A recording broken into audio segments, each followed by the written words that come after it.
time for the Severe MMA preview show with Sean Sheehan, Spencer Kite, Harry Powell, and your host, Ian O'Neill.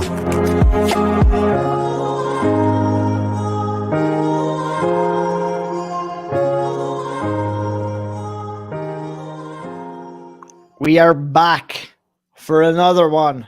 Yet another UFC Apex is set to go down on Saturday night. The strawweight division will head the card. The women's strawweight division, Marina Rodriguez takes on Amanda Lemos. The Brazilians will clash, and it's a good one. It's a really interesting stylistic matchup. A very hit and miss card overall. Lots of exciting fights on it, some meaningful fights and some not so meaningful fights, and we're going to talk about them all tonight.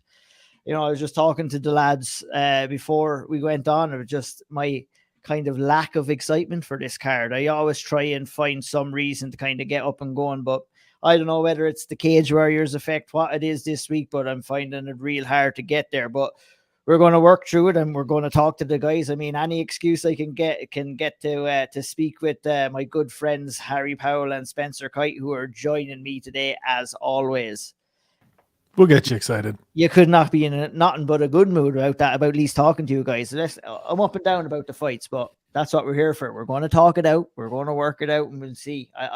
It's likely that I will be more excited towards the end of this preview because it will spark up some conversation. And I guess the first conversation that we're going to have is about the main event, really. It's Marina Rodriguez and Amanda Lemos. And it's really, Spencer, Marina Rodriguez defending her number one contendership here, isn't it? Coming in against Amanda Lemos in the main event. I mean, it should be. It really, God's honest, should be. Everything, the stars are aligning for her. I'm legitimately excited for her. We spoke on this preview ahead of the Mackenzie Dern Yan Xiaonan fight. Sean and I talked on the state of the UFC ahead of that fight and kind of did the Mackenzie Dern's going to skip ahead of Marina Rodriguez, isn't she? If she wins that fight, she's going to move ahead. Well, she didn't win that fight, and Marina Rodriguez beat Yan Xiaonan earlier this year. So that's one side of things out of the way, cleared from her path. The other is that Jessica Andrade booked a fight at flyweight against Lauren Murphy on that January pay-per-view event in Rio de Janeiro. So that should, in theory, clear her out of the way. This is now ideally get a win and you get the next title shot for Marina Rodriguez. I sort of understand why the UFC has gotten away from formally announcing these things. It just kind of puts them in a corner, right? It forces them to commit and they don't necessarily want to. But for all intents and purposes, this is a number one contender fight. Indeed. And I agree with you 100%, Spencer, that it should be. And I'm going to ask Harry Powell, is it actually going to be? Because look, we have Carla Esparza and Zhang Weili fighting next month for the title. And, you know, if that fight goes, you know, it can go anyway, but I think the general consensus is that Zhang Weili is the favorite going in there, and we're expecting the Zhang Weili win. If Zhang Weili comes and wins that title, well, we have Rose Namajunas sitting there that holds 2 wins over the current champion. And my question to you is, Marina Rodriguez going to get shafted again? I think a win here against Amanda Lemos, a finish would have to guarantee her in my eyes. But the way things have been going lately is just not going the way they're supposed to be. The rankings mean nothing. They're looking to put on entertaining fights. They're looking to sell the pay-per-views. Unpack it all for me, please, Harry. I don't think Rose Namajunas skips ahead. Not this time. And I think that that's because the UFC don't seem to like the Rose product. Not as much as they like other products in that division. I think when she won the title and, you know, she cried and arms aloft, spread out to the world, a message of wanting to do well by people and wanting to love people and wanting to go home immediately. You know, she tells the story of her and Pat after every fight, jumping in the car and driving fucking 2 days to go home. And she wants to do that because she wants to be with Misha and she wants Mishka. And thank you, Spencer. And, you know, she wants to tend to her garden and do her ice baths and whatever. She is she's an entity onto herself. And I think that the UFC see that as a bit of a maverick, and that's a pun for Miranda, and we'll get there. I think with a dominant performance here, Marina Rodriguez gets the title shot. I don't see Yan Xiaonan getting the title shot over her. I don't think the performance against Mackenzie Dern was clean enough. Obviously, they wanted Mackenzie Dern to do Mackenzie Dern things, and sometimes these things happen in MMA. But I feel like this is a fight, and I won't dive into the analysis just yet, but I feel like this is the type of fight that Marina Rodriguez can do very well in. But also there's some potential banana peels here. But I think that they're running out of options. They clearly don't want Carla Esparza as a champion. That's fine. She's probably going to lose the fight against Zhang Weili for reasons that are obvious. And then there's kind of nobody, right? If Jessica Andrade is going to take that fight and the Lauren Murphy thing happens, fine. That's her out of the running immediately. Mackenzie didn't win. Tisha Torres is nowhere near. Amanda Lemos, obviously, if she wins and wins in dominant fashion, there's a possibility that she gets a shot. But I don't see Rose jumping in and doing the media pull and be like, fuck that, I've got 2 wins over this woman. It's just not who she is, And we haven't seen her in, God, what is it, a year almost? So, I think that this is actually a number 1 contender fight. I would like to consider that myself. I didn't ask the question simply because I thought it was going to happen, just to kind of more so for a conversation. And I actually agree with quite a lot that you said there. Number 1, I don't think Rose wants it herself. I don't think the UFC wanted number 2. And number 3, I just really think that it's time for some fresh meat at the top of the 115-pound division. And, Marina Rodriguez, I'm not, you know what I mean? I say fresh meat. Marina Rodriguez has been up there for quite some time, and she is due to get that title shot. She, with a title shot, would be fresh meat going in to challenge for the title, Spencer. But let's talk a little bit about her opponent, Amanda Lemos, because, Harry said that the UFC don't necessarily want Rose Namajunas as the champion at 115. But if recent bookings are anything to go by, it would seem that they're trying to give that push to Amanda Lemos in putting her in a position time and time again, to get herself that title shot and get a crack at the title. What do you oversee her kind of thought process coming into this fight? This is a real big one for her, because a loss, and I'm not sure she gets back into this position again. See, and I think the opposite of that. I think this is all upside. This is, you take this fight, it's similar to me, not even similar to the Michelle Waterson Gomez fight, but there's certainly risk, obviously, right? Marina Rodriguez, hell of a fighter, certainly can beat her, but I don't think too many people would look at Amanda Lemos if she loses this fight and go, her stock, she's garbage. It just means that right now she's not capable of beating those elite fighters in this division, because the only other loss in this weight class is Jessica Andrade earlier this year. But she came out and she dominated Michelle Waterson, caught a guillotine, showed us a little something different of her game. And if she goes out and beats the number 1 contender, or who we all think of as the number 1 contender, it feels a little like the Sean O'Malley fight to me, where if you go out and beat that person, you move to the front of the list. Now, it's not quite the same, because Marina Rodriguez doesn't have the championship history that Petr Yan doesn't have the following and sort of the uncrowned champion standing that Petr Yan had even going into that fight. And Amanda Lemos doesn't have the Twitch following that Sean O'Malley has. Nor does she have Father Time on her side either, which why I would kind of reiterate that, this is a big one for her, because it's for sure it's her skill base, more so the time to get there again. It's certainly a big fight, but I don't think with this division, sort of as you said, right, we need fresh names. And so if she stumbles here, can she do the 2-fight reset again? Can she go down and fight Tisha Torres and then face, Mackenzie Dern, Yan Xiaonan, one of those sort of range that also hasn't gotten there yet, get 2 good wins, and then be in there with either Zhang Weili or Carla Esparza or Rose to put herself back into championship contention.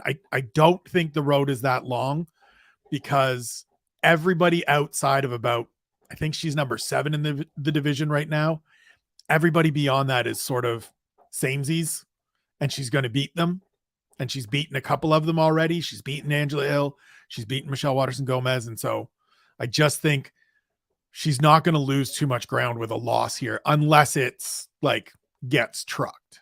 But I don't think that's what's going to happen. Yep, that's definitely fair. When you're looking at both of these women, Harry, skills versus skills, what are you looking at? What was your assessment and breaking down and analyzing this fight? Amanda Lemos hits like a fucking truck. I think that's the first thing. And that's a really important thing for a number of reasons. One, because she doesn't need to do a lot of the hitting to score well on the judges scorecards, but she also doesn't need to do a lot of the hitting to damage her fighters and her opponents and get them out of there or put them in compromised positions. I think if there's one thing that Lemos can be faulted for, is that sometimes she falls into patterns, and she falls into linear patterns, meaning that she doesn't angle her way into the pocket. She more marauds and stampedes like some fucking Brazilian elephant into the pocket and looks to fucking tusk you out of the way with big hooks. And if she lands, she's disgustingly dominant. But I think Marina Rodriguez is a fighter that's long and is rangy and knows how to use that length. And this is somebody that in my mind, it can play out and probably will play out a little bit like a matador and a bull, where Lemos is going to be chasing around the cage. And if Marina Rodriguez can win the outside foot battle, she'll be able to cut angles and she'll be able to draw Lemos onto shots. She'll be able to find check left hooks as she's circling off of a Lemos advance. She'll be able to set up straight right hands as Lemos comes into the pocket. I think leg kicks will be available. I feel like there'll come a point, bearing in mind this is 5 rounds, and we've seen Amanda Lemos gas hard in fights previously. I feel like there's an opportunity that if Marina Rodriguez is able to use her circling and is able to use her footwork and is able to just chip away and chip away and chip away at Amanda Lemos, that there will be a point that the momentum can switch. And we know that Amanda Lemos doesn't fight as well going backwards as she does going forwards. And if Marina Rodriguez, let's say late round 2, early round 3 and onwards, can start to push Amanda Lemos back, we're going to see once again how Amanda Lemos deals with being a nail and whether there's been any improvements there. There is obviously an opportunity for Amanda Lemos to come in here, land some big shots in the pocket, land some big shots in those advances, and cause Marina Rodriguez big problems, because Marina Rodriguez, while she has power, is not the same level of hitter. But I just feel like, and I said this at the start, that this is a fight for Marina Rodriguez to win. And as always, and I say on these things, I generally try to pick the fighter that either has the higher fight IQ or is the more well-rounded from a skills perspective. And I think that fighter is Marina Rodriguez, and that's how I think the fight goes. Yeah, it's a very, very fair and great assessment, Harry. Like, there's not too much there that I can disagree with, if anything at all. And the way you described Lemos as kind of as being the bull to Marina Rodriguez as Matador is perfect, to be honest, because I think that's the story of this fight, Spencer, isn't it? It's going to be Amanda Lemos coming out of the gates really hot here, really fast, looking to try and get off her shots early. And I could maybe try and describe it the same way as I tried to describe what Charles Oliveira should have done against Islam Makhachev, and that's come out the gates and give a good solid 10 minutes and try and get your shots off. And you're either going to win very successfully or you're going to fail very successfully. Because if Marina Rodriguez finds herself in rounds 3, 4, and 5, you have to think that the advantage is laying on her lap in this fight. Yeah, for sure. She's been in those fights, right? We've seen her in rounds 4 and 5 twice. She won a pair of main events last year. We haven't seen that from Amanda Lemos yet. She trained for a main event, ostensibly, for the Jessica Andrade fight. Didn't make it out of round 1. And so, as Harry mentioned, we've seen her get tired, get taxed, even in 3-round fights, where she's not facing this caliber of competition, and she's not facing somebody that is going to really make her chase them around the cage. This will be a technical fight in that Marina Rodriguez isn't going to go out there and just look to stand in front of Amanda Lemos. She knows better than that. I think it'll look similar to her fight with Amanda Hebos, where she kind of made Hebos come and find her and come and get her. And what happened when Amanda Hebos came to find her? She got cracked, and cracked hard, because she gets a little loose, you get a little chasing, you get a little rushed, and then the more technical fighter finds a home for that right hand, or finds a home, as Harry said, for that check left hook that just puts you down, and then she goes to work.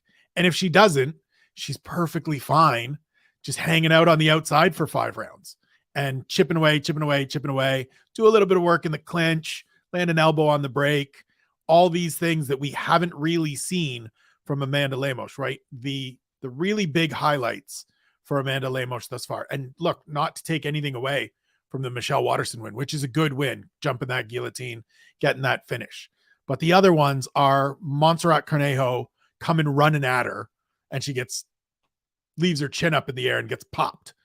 And then Lavinia Souza kind of looking nothing like the Lavinia Souza we knew in Invicta, and just backing herself into the fence and catching an ass whipping.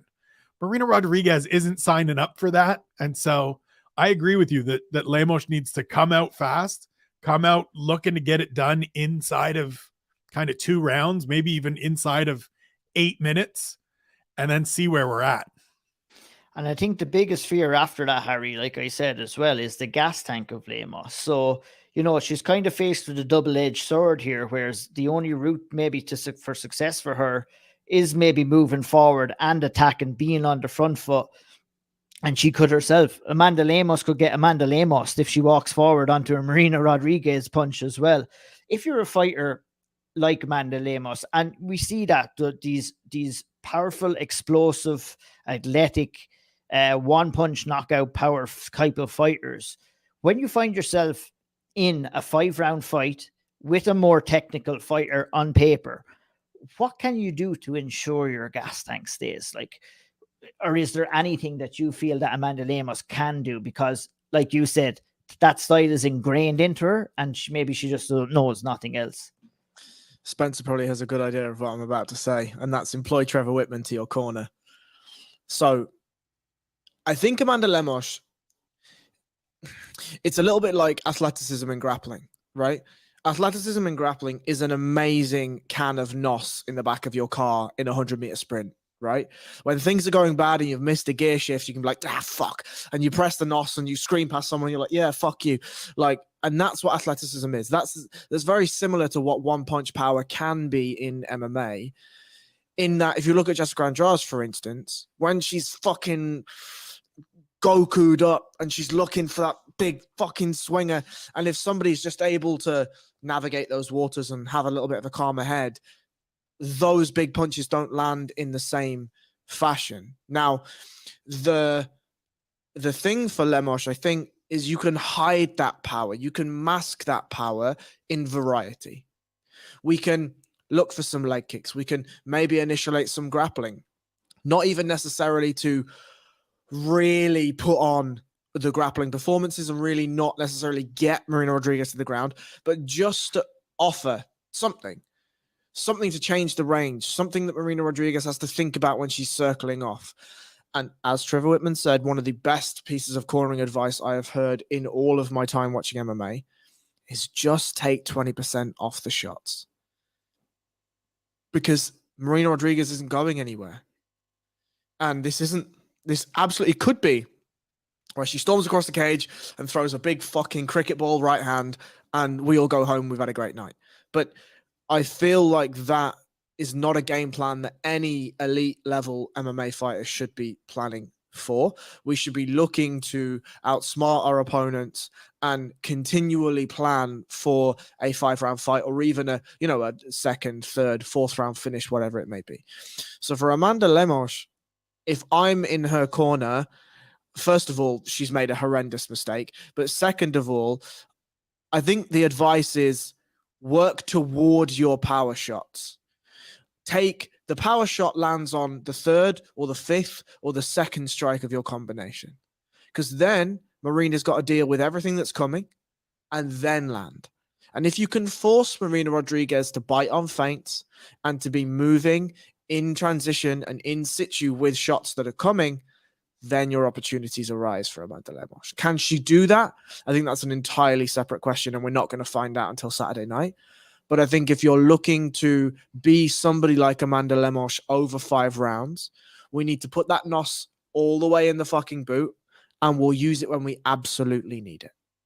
Absolutely. We don't have the answer to that final question right now. We won't see it until after the fight, but where we will answer it is on the severe takeaways with Spencer and Harry on Tuesdays, the newly spotted Tuesdays for the show. Check that out there. The guys will break down that fight in more detail then. That's it. We're one fight in. I'm excited, guys. I'm excited already. So Perfect. We're doing our job. And that is going to be a great fight in the main event. Marina Rodriguez and Amanda Lemos. Looking forward to seeing that. I'm also looking forward to the co-main event to watch Daniel Rodriguez. D-Rod is going in there and taking on Neil Magny, and it's a really great test for him against an old wily veteran like Magny. You know, Neil Magny, we've waxed lyrical about him time and time again on this preview show. And I know you're very high on Neil Magny. His attitude towards fighting and his willingness to take a challenge. And he's got another challenge ahead of him in Daniel Rodriguez. I'll go to you first, Harry. Look, we've seen D-Rod in there against Li Zhengliang, and he picked up a great win in that fight. What were, he did outsize him a little bit, and that was okay. That's nobody's fault. Whatever happened. But it was a good performance against a really good guy in Li Zhengliang, and he has the chance to kind of double down on that against Neil Magny on Saturday night. I have a soft spot for D-Rod, if I'm really honest. I don't know whether it's because of the tattoo choices. I don't know whether it's because of his fighting style. It could be a plethora of all of these things. But he just seems like, and this is not disrespectful at all, but this is a very English phrase. He's a meat and potatoes kind of fighter. We're not going in there and doing fucking flashy spin kicks or flying knees or Travis Bound fucking run across cage, big high foot. We're not looking at, jumping gillies and doing this shit. It's just a pretty fundamental, very solid, very applicable coach's fighter. When you say to somebody that comes in the door, got a bit of athleticism, got a bit of a mean streak, can bite down on that mouthpiece a little bit, and you're just like, right, what we're going to do is when we throw, we're going to throw in threes. And when we step, we're going to step to an angle. And when we grapple, we're going to grapple and we're going to keep our hands together. We're not going to go head outside singles. We're not going to get immediately guillotined. When we're on the ground, we're not going to rush. We're going to just beat some fuckers up and then move if we have to move. And when they get up, we're going to make sure we adhere to all of the principles that we're supposed to adhere to. That's D-Rod. And I think for that alone, he has great respect from me. And the same for Neil Magny, frankly. Exactly the same. I think you could, the way you describe D-Rod, and you could actually, you could say the exact same thing for Neil Magny. Save for the tattoos, that is Neil Magny. Yeah. And I mean, let's keep on D-Rod for a minute, Spencer. At this stage, it's been a slow start to the 2022 for him. He couldn't get any fights until he was matched up originally with Kevin Holland. That changed. But he's not wasting any time to kind of,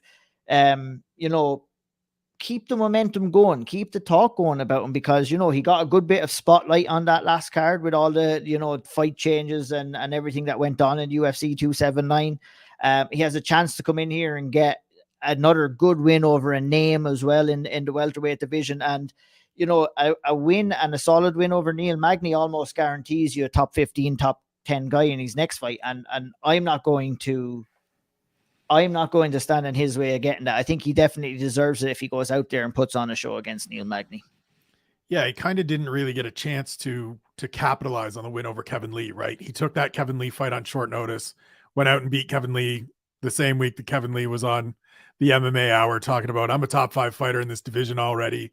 None of these guys can wrestle like me. And D-Rod did, as Harry said, walked out and was like, okay, cool. I'm going to throw in threes.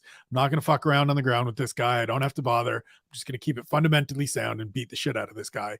And then he's going to leave.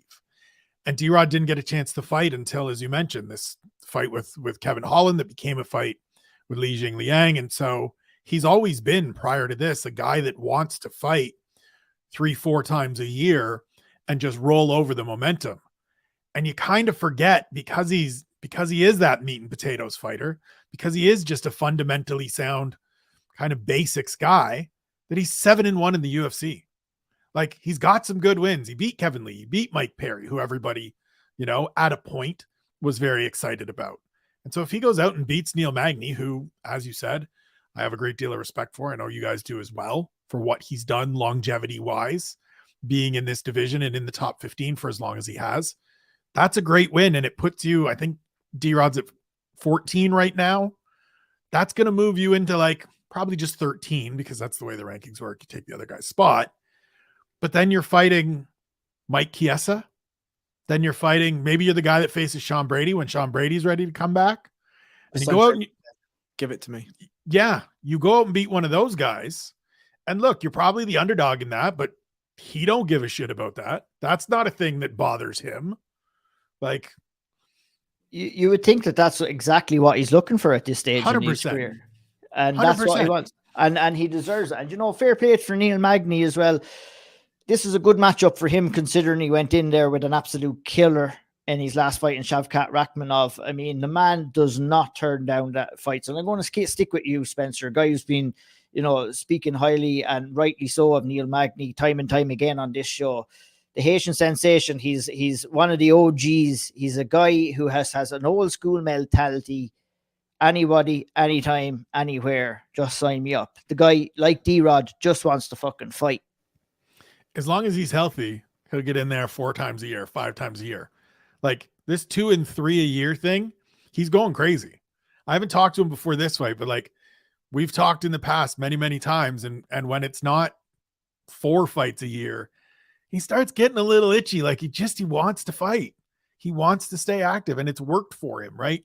He's been able to propel that willingness to fight anybody into this career that he's forged for himself, where he's 19-6 in the UFC or 19-7.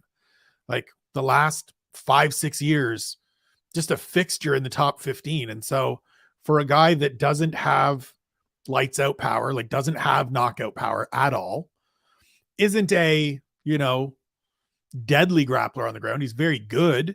He's technically sound. He can do some work when he needs to, but he is a volume and movement guy that has piled up a whole ton of wins by just fully understanding who he is in the cage. 100% knowing who he is. It's similar to Bilal Muhammad, right? Bilal was like, great, what are the things I can do best? Well, I can pressure, I can push a crazy pace, and I can stick to the basics. It's got him pretty far. Neil Magny a bunch of years ago was like, great, I've got an 80-inch reach, so I can stick a jab in a guy's face from a mile away, and I can move a bunch and throw some kicks. And if I have to wrestle, if I have to grapple, I can, and I'm not straying away from it. And the only times he gets in trouble is when he strays away from it. Or he gets in there with Shavkat Rakhmonov and, some of the guys that have beaten him that have this power or whatever, right? He's one of those guys that just, there is a ceiling. We know where it sits, but that's fine. Love this fight. I hope whoever is on the broadcast spends as much time gushing about these guys as we have, because it's a good opportunity to just sort of tip your cap to 2 dudes that are willing to face anybody and just go out there and handle their business. There's no drama. There's no bullshit. There's no trash talk. It's just go to work. And they've been largely successful. Absolutely. And, it's the perfect fight at the perfect time for both of these guys. And that's why I'm excited about this fight. I'm 100% going to bring it to you, Harry. Why are you excited about this one? Because I just think that these are the guys that are the absolute bedrock foundation of every division. And we've talked a lot about Neil Magny in the past, and maybe D-Rod is the next Neil Magny. Like, who knows how long Neil Magny has got left in his career? I don't actually know how old D-Rod is. I think is it like They're 20? both 35. Okay, so they're both, ready for wheelchairs in MMA terms. Young cats. Yeah. Young cats. Both Yeah. of them. Young bucks. But younger than this kid over here, I think. But I feel like these types of fighters in the current MMA landscape aren't necessarily respected enough. Neither of them are going to win a title. Neither of them are going to crack top 5. They're both going to lose to the Shavkat Rakhmonov types of the division. And that's fine. Like, it's an insanely big achievement to crack the top 15 of the UFC's 170-pound division. And not just to crack it, but also to stay there and to be able to recede and erode away the upcoming talent that aren't quite there yet, and to erode away the guys in and around them that on a good night, D-Rod could beat Vicente Luque and could beat him handy. On a good night, anyone that doesn't have double digits on his name, D-Rod's going to give a good run for their money, the same as Fuck Neil me, Magny. I'd love to see that fight. Now that you say it, D-Rod versus my favorite fight. fighter in the world ever, Vicente Luque. It's a great War Luque is tattooed across my chest and nobody knows it. Like, I just think, regardless of who wins and loses, this is a fight that people should pay attention to. It's an absolutely worthy co-main event slot on one of these fight night cards. And I think that the co-main event of one of these fight night cards is used for one of two reasons. It's either to showcase guys like this, or it's used for we would like to put you on a pay-per-view main card, but we're not quite sure how you deal with the limelight. Go do this thing and let's see how you go. And for the former, I think that we should be lording over these guys, as Spencer says. And it's likely that the commentary team will speak on them because it's a co-main event and they've got a bit of time to do so. But I think that for us, it's really important that we look at these guys and we thank them for their contribution, because without them, we wouldn't know how good Shavkat Rakhmonov is until he's thrust in there with a Sean Brady or a Bilal Muhammad. And you know what happens then? He might get whacked. And then everyone's like, he's shite anyway. But if he goes in there and fucking mauls Neil Magny like he did, everyone sits up and they're like, ooh, boysies, we've got one. Absolutely. Very well said. I mean, we don't have to add any more onto that. That was absolutely perfect. Perfect. What's not perfect is probably the next fight, though, on the card. And we're talking about Josh Parisian versus Chase Sherman. And I said to Spencer before the podcast off air, we're going to bring it up. We're likely going to say it. I was like, there's 5 fighters in the heavyweight division that are just lackluster and not that good. And they seem to be all just fighting one another in the best of the worst kind of competition. And Spencer corrected me. He said, 5? How dare you? There's 10. It's 10. So far this year, it's been 10. So as I said on one question this week, my question was, why are we doing this again? Like, why are we continuing to do the whole mediocre heavyweights? And mediocre might be being nice in the middle of the main card. And before I was going to just like generalize, and I was like, nah, let's do the math. Let's do the work. So there's been 7 of these thus far this year, and they've featured 10 fighters. So it is each of these 2 gentlemen, of course, Chase Sherman, and Josh Parisian. It's Jake Collier. It's Jake Collier. It's Parker Porter, Alain Baudot, Andre Arlovsky, Jared Vandera, who made an appearance last week as well.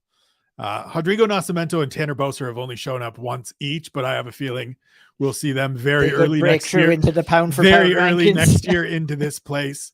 And then Waldo Cortez Acosta last week as well. Like, they just round robin them against each other, right? The 2 that win face each other, and the 2 that lose will face each other. And it's just like, it's the exact look that Harry has. Like, why, as we say every time, we understand the in theory idea, right? Big boys, big hitters, go out, big highlight, Great celebration, great roar, 90-second finish in the middle of the card. It doesn't play out that way. There's been one first-round finish from these fights this year. One.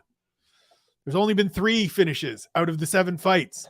Most likely, this is going to turn into an absolute slop fest between 2 wildly exhausted fighters. And the only reason that Chase Sherman is here coming off a win is because he had about that much more energy and that much more sense than Jared Vandera last time out.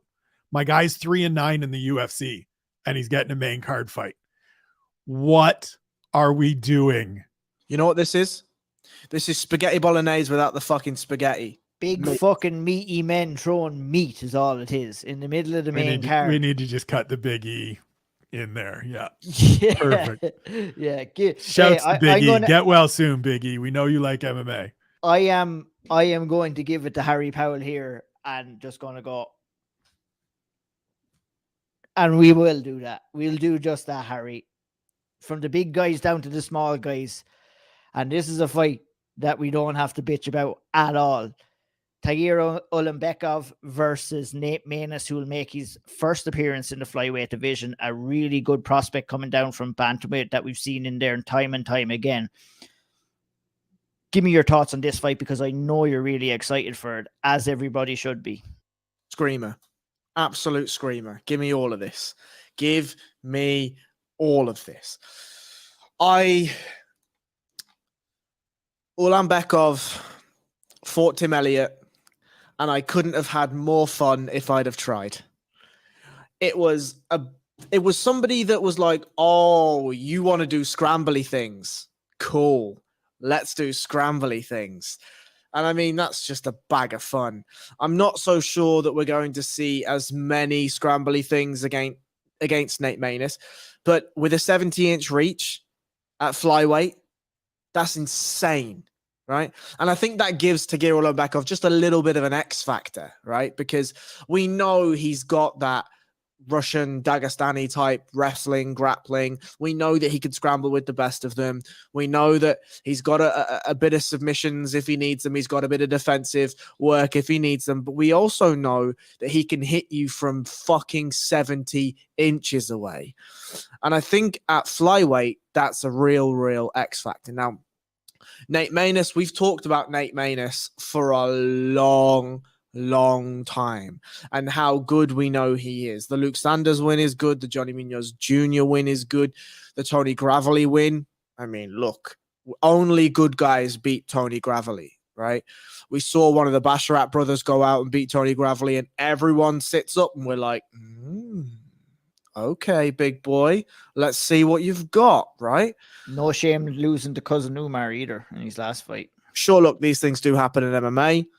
Cousin Umar goes out and is like, I'm very sorry about what's going to happen, but this is going to be really shit for you for the next approximately 18 minutes with breaks.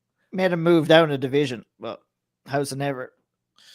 But I think that, you know, this is a great fight, and it's a great fight to find out where both guys are. It feels like Tagir Ulanbekov has a slight higher ceiling than Nate Maness, and maybe I'm going to be proved wrong with that, but it feels like Nate Maness is a similar unranked, I think he's unranked, right? Is he unranked? Grand. He's like the unranked version of your Neil Magny's and your D-Rods, right? Where it's like, go out, beat this guy, and then we'll start talking. And if Ulanbekov can use the length and can maybe get Maness to the ground. I mean, I actually think that my last spotlight was Umar Nurmagomedov over Nate Maness. And I talked about the half guard passing, and I talked about his ability to switch sides and the knee cuts and just the just wondrous grappling. Like, sometimes you're going to come up against a guy that's just fucking good, man. This is MMA. It's the UFC. It's the flyweight division. These things happen. If Ulanbekov can look to do similar things, what did Umar do? He took him down. He ground him out for the first round and a half. And then he did the fun things. I think if I'm Ulanbekov, I just do the grinding out for 3 rounds if I can. And if not, we can always lean on that 70-inch reach. If I'm Nate Maness, I'm just trying to put fucking bombs on his chin. You know what I mean? He's got to carry some power over him. I mean, he's hurting and finishing Tony Gravely at bantamweight, who's a rather big bantamweight too. You've got to think if he can get in the inside and get off and land clean, he's going to hurt some flyweight fighters. Fuck weight cutting, though. Yes, absolutely. That goes without saying. We should have a little like hashtag on the bottom, maybe bottom right hand side of the screen saying hashtag fuck weight cutting. But I'm really excited about this one too. Like, give me fucking any two flyweights and throw them into the octagon, and I'm going to be there watching and cheering them on, to be honest. Spencer, I bet you're just as excited for this one as the two of us. Oh, absolutely pumped as we get the ticker. Fuck weight cutting. I'm excited to see Harry's reaction when I tell him that Nate Maness has a 72-inch reach for flyweight and is 5'10". So we'll have 4 inches of height and a 2-inch reach advantage. My boy's interesting at 25. And look, he's heard all the jokes about had to run to flyweight because he got beat. And he's like, look, did I lose to a scrub? No, that's right. I lost to Cousin Umar. He's pretty goddamn good. And for the record, he's the only one thus far to go the distance with Cousin Umar, who has finished everybody else. So there's that. It's a great, I mean, everything Harry said about this fight is 100%. Like, this is find out about both of them. Ulanbekov has looked okay thus far. It hasn't been blow you away the way that some of the members of that team, right? The Khabib team have looked thus far. It hasn't been the showing out that we've seen from Cousin Umar. It hasn't been, obviously, Islam Makhachev. It's been good. He probably, split decision against Alan Nascimento in his second fight, loses to Tim Elliott, which is fine. Tim Elliott's his handle is awkward MMA for a reason. Tough guy to deal with. This is going to be another one of those fights that we're going to find out. And for Nate, he said it when I talked to him for this, ahead of this fight. Like, I get to go down, face this guy that's ranked or was just ranked before Muhammad Makhachev moved into the rankings. And if I beat him, I'm instantly making a name for myself. And away I go. Then I get somebody else ahead of me in the rankings. And there's a faster lane. And if he can make this cut, if he can make this weight safely, healthy, all of which he says is in line and on point and is being done professionally and guided and all of those things, he can be problems in this division because, as Harry said, you don't put out Tony Gravely if you're a scrub. You don't rally and put out Luke Sanders if you're a scrub. And if he brings any of that over, as you said, IO, he becomes a problem. Like, big dude in a small man division that's got finishing skills is going to be interesting. It is. Like some of the, like, if Maness can get past Ulanbekov, talk about some exciting fights that would be on show for him. Give me Nate Maness versus Matchnet. Give me that fight. Or give me Nate Maness versus Jeffrey Molina. Give me those fights. Any one of those. Anyone at all. Manuel K. Some great fights. Look, I have to say, it's a shame he's had to cut the weight. If he can do it healthily, if he can look good, if he can maintain his cardio, and if his power carries over, fucking Nate Maness is going to be a problem in the flyweight division. I'm excited to see him kick off that kind of tenure on Saturday night. If Tagir Ulanbekov wins, what about Makhachev versus Ulanbekov? Yes, yeah, definitely. Yes. I would be all over that shit. Yes. Yeah. I mean, you look at the top 15 in the flyweight division now, guys. It's gotten really good. It's fucking gotten really good. Like, there's no two guys in the top 15 that you wouldn't put together and not have an exciting fight. Right. It's ridiculous. I think it's going to be front and center next year. Like, we kick off the year, the first pay-per-view 100% is the fourth fight. Hopefully we get some of and there's still people that haven't fought in a while, right? Like, Ulanbekov's first fight was Bruno Silva, who went out and won 2 fights in, I think, like 8 weeks last year and just hasn't been seen since. But, like, throw him back into the mix. We've got Maness now. We've got, like, next year could be the year of the flyweights. You heard it here first. Year to fly. I love it. Yeah, it's a great start. Hopefully we'll get some closure at the top of the division.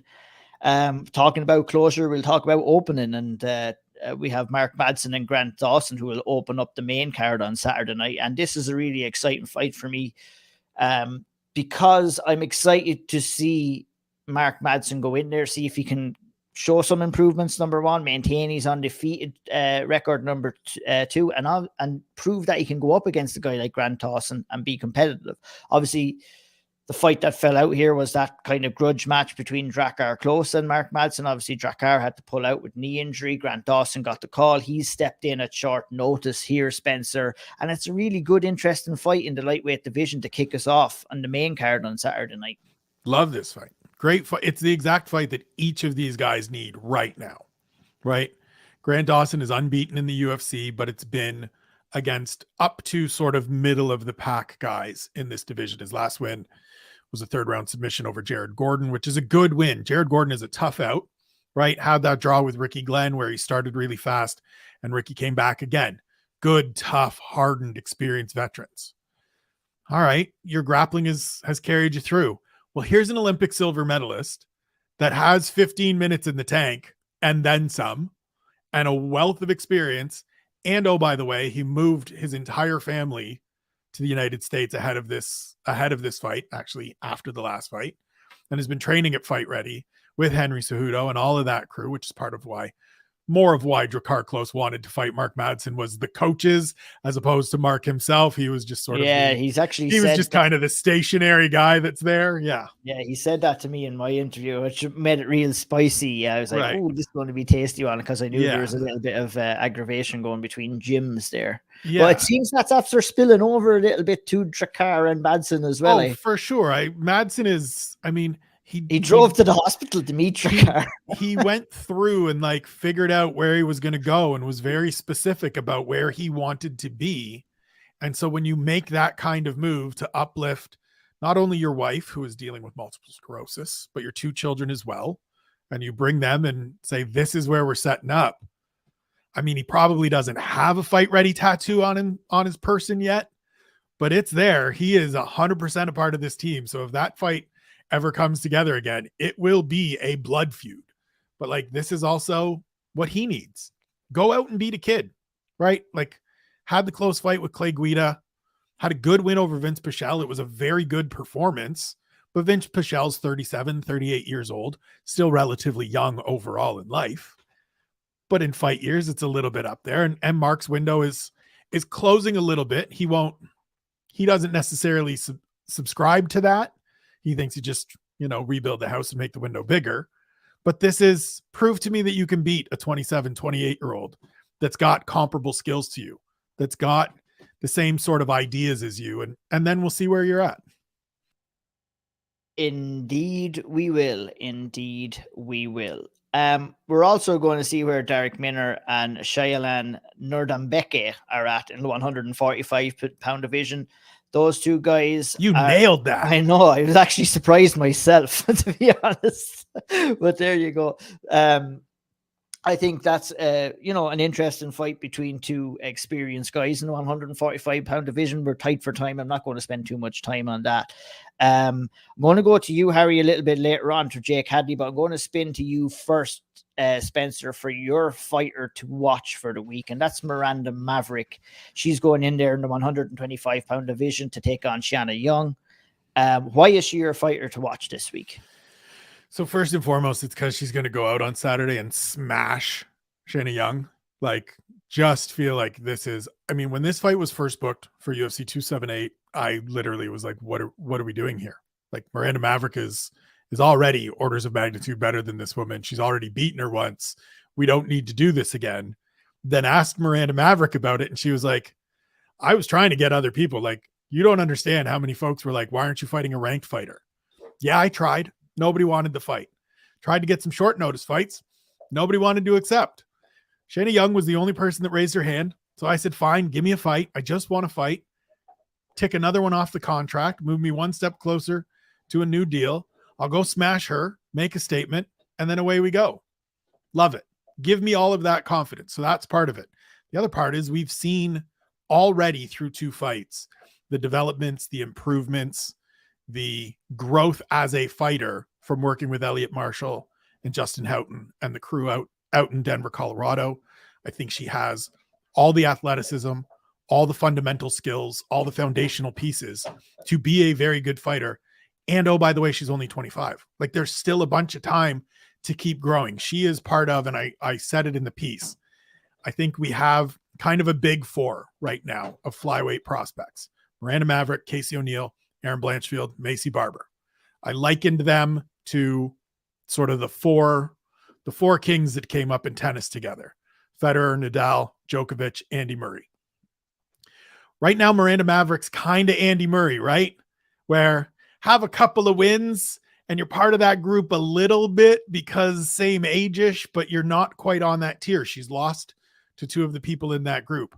I think Saturday is where we kind of hit reset and go, maybe she's not Andy Murray. Maybe she's one of the others. And I also, part of it is that I'm pretty sure she's going to jump on the microphone and just start letting out all kinds of names, because she's got some beef with somebody fighting next week that she was really looking forward to trying to get this fight, and all of a sudden that person didn't want it.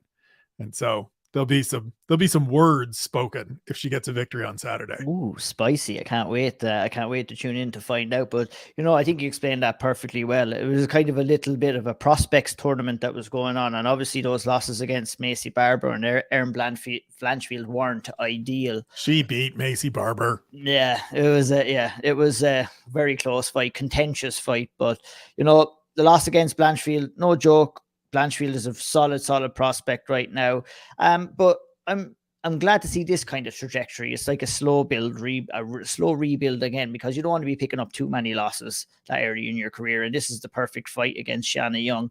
I'm not sure if you have anything to add to that, Harry, or do we want to talk about your fellow countryman, Jake Hadley? Fuck Andy Murray, like. Yeah, Andy Murray is not great, to be honest.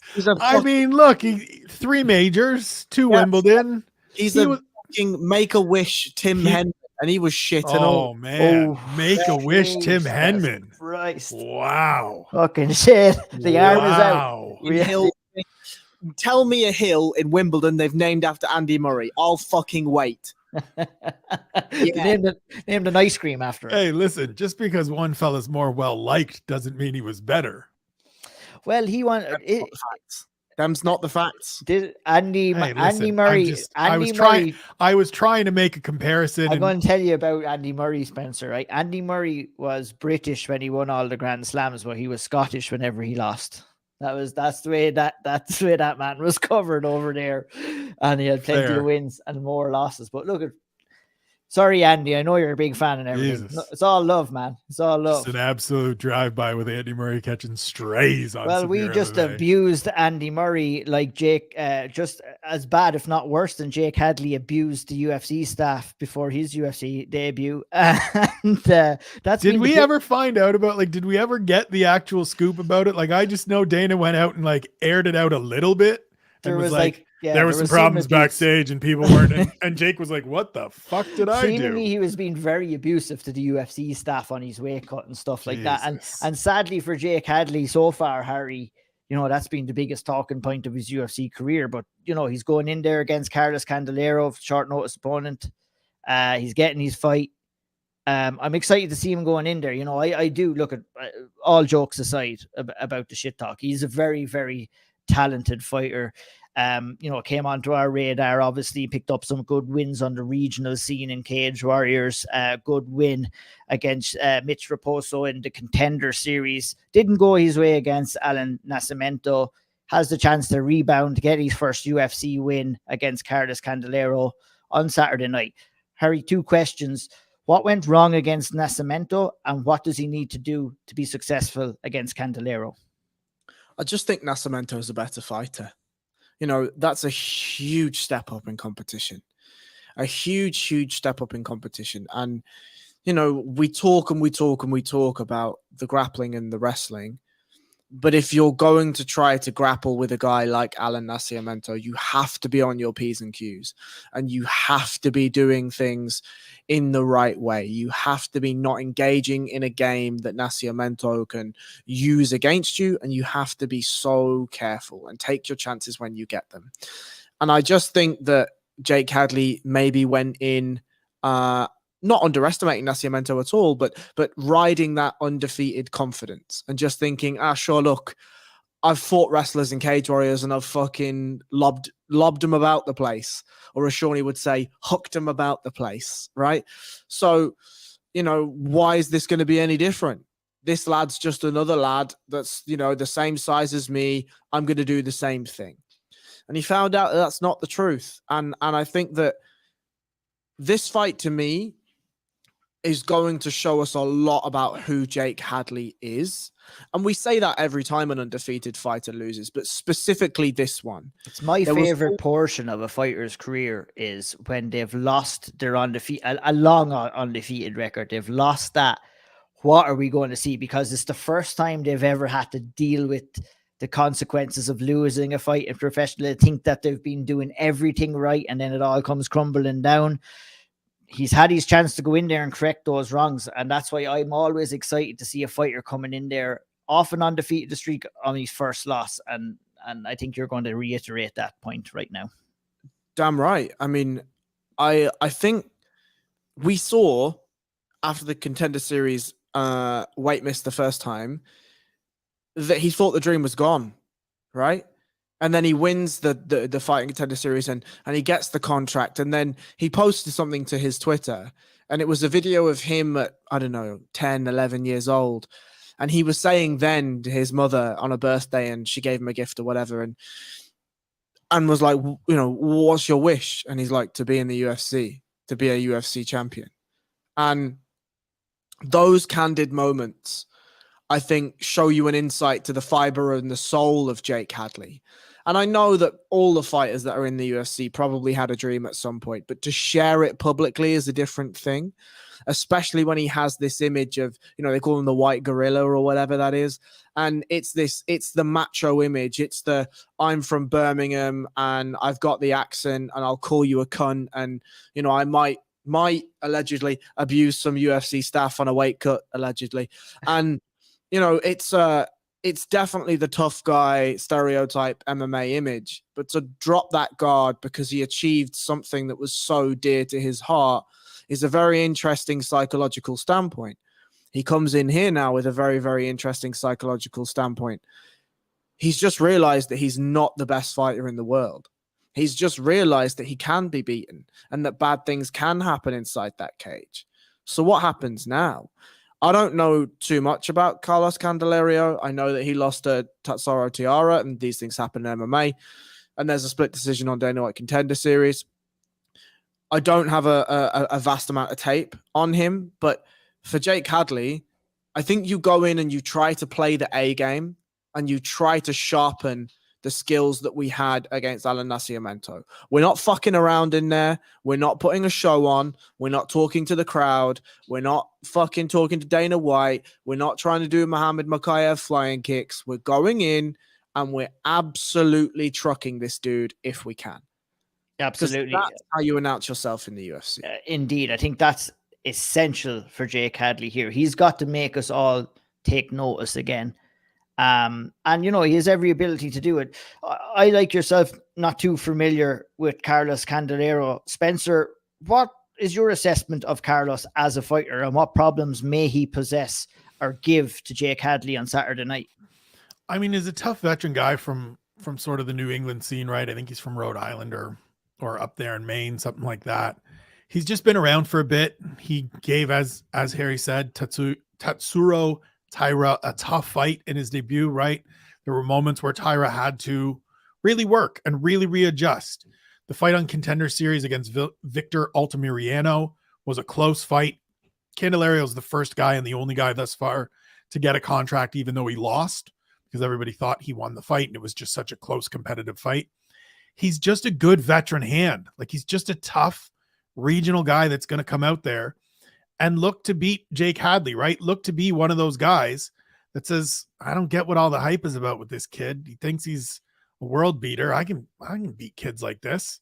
And so Jake's got to mind his P's and Q's. It's the same thing as with the Alan Nascimento. Now, he's not necessarily as good or as skilled on the ground as Alan Nascimento, but he ain't going anywhere. Like, Taira couldn't get him out of there and hit him with some good shots, put him in some bad spots, and Candelario sticks it out and grinds it out and stays through with it. And so if Jake comes out here on Saturday and is trying to play about and play with his food and make a show of things, it can get dicey. He should win. This should be a win for Jake Hadley.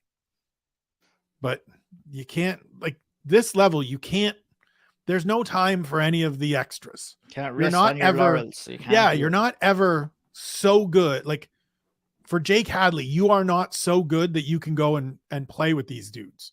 You got to go out there and just show out. Go and make the statement that way. Otherwise, you're 0-2. And you're facing the gauntlet of being cut. You're the by guy that was UFC. crying on Contender Series and probably like Dana said when he gave him his contract, like, the other two don't want me to do this. Sean and Mick don't want me to do this because he missed weight and he was apparently an asshole, but I'm going to give you a shot. And if you don't win this fight, you're the guy that's 0-2 and was sobbing on Contender Series, and Sean Shelby and Mick Maynard are like, we told you. Here, then you're that guy. Sean Shelby, Go handle business. Sean Shelby or Mick Maynard are not fellas that you want to be getting on the wrong side of if you're into UFC. That is for fucking sure. That kind of rounds us up. Look, we'll take you through the rest of the fights. There are 3 fights on the prelim section. Mario Batista takes on Benito Lopez in the bantamweight division. Jinyu Frey takes on Poliana Viana in the women's strawweight division. Who else? Johnny Munoz Jr. takes on Ludovic Shalalen. That rolls off the tongue, doesn't it? In the bantamweight division. And Team Powell member Ramona Pascal takes on Tamaris Vidal in the women's bantamweight division. Spencer, those 4 fights, give us a quick rundown on maybe some things that you're excited about those fights, if any. Pumped to see Mario Batista back. 2 wins this year. Good fighter, 28 years old, from the MMA lab. Lots of upside. Think he can be sort of similar to Ricky Simone as a guy that comes along, quietly wins some fights, and then when he gets an opportunity here after probably beating Benito Lopez, who hasn't fought in 3.5 years, against kind of a veteran guy, somebody with a number next to his name, everybody else starts to realize that, hey, Mario Batista is pretty good. Jinhu Frey and Poliana Viana is just, it's like the direct to DVD version of the Neil Magny D-Rod fight, right? Just 2 good, solid fighters. It just holds the place. It's just like, look, it's neither's going anywhere, but it'll be a fun, competitive fight. It'll be a nice way to sort of move on from Ludovic Sholinian and Johnny Munoz Jr., which is just a fight. And then, I mean, look, to start the day with Team Powell's own Ramona Pascual, Harry's favorite fighter, against an absolute not good fighter in Tamaris Vidal. Like, it's just, I'm looking forward to 1:00 on Saturday afternoon coming and being able to send Harry a message and be like, let's go Team Powell. Let's fucking go Team Powell. That rounds I can't wait for him to just he's be already like, dreading it. No, but like, he'll be screaming at me on Saturday. How is this person in the UFC? She can't make adjustments. If Tamaris Vidal lands 1 teep to the midsection, my phone or my laptop will explode. It's done. If there's 1 teep landed in that, I'm done. It's over. Fuck it. I love it. That rounds us up, guys. Another great preview show. I really had a great time, I have to say. It started off as a slow burner for me, but I got inflamed. The guys came. I had the match, or what was it?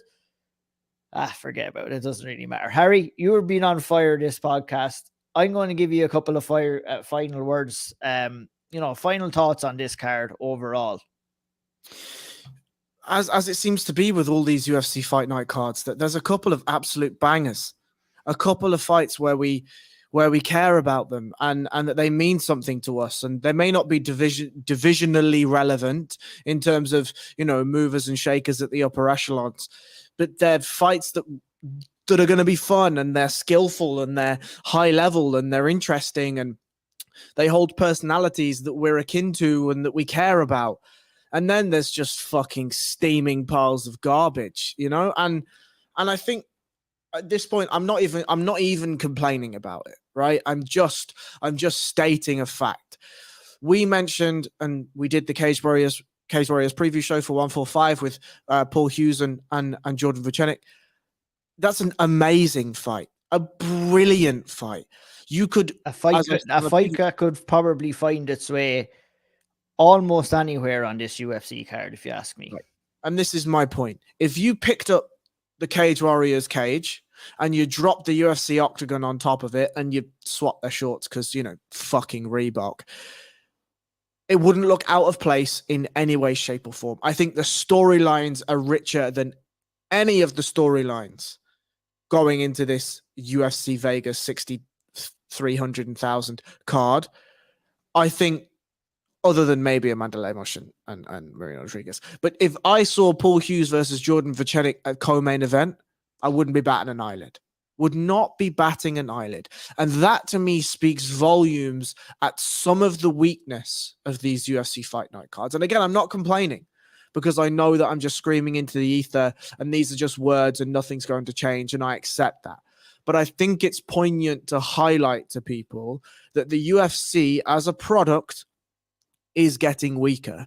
And if you expand your worldview, go and listen to Shawnee talk about every fucking MMA show under the sun. Go and read Sean Denny's KSW and Octagon previews and his Cage Warriors previews, obviously. Listen to the Chase and Pack on SevereMMA Patreon, all things not UFC.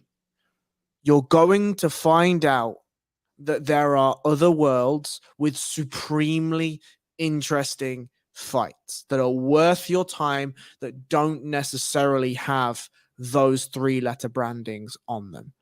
And I think actually that's a positive because what it shows us is that MMA is far wider and far richer than just the UFC. Indeed, indeed it is.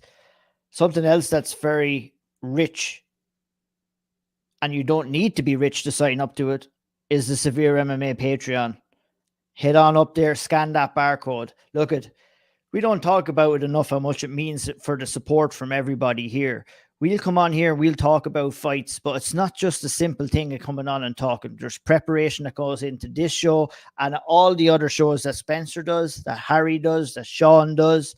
Every single time. We love doing this. We're doing this out of pure love, and we are going to continue to do this out of pure love and passion. But we always appreciate your support. So if you can help us out by signing up to SevereMMA Patreon. Hit the like button, hit the subscribe button, share our content, retweet it. It means the world to us whenever you do that, and it helps us out so much. Thank you all for listening today. Thank you all for tuning in. Like I said, hit the like button, hit the subscribe button, tell a friend. We'll continue to do this because we love it. We appreciate everybody's support. We would love to get some support back if you guys can do that. Head on over to SevereMMA Patreon. We'll be back again next week. Enjoy Cage Warriors this weekend. Enjoy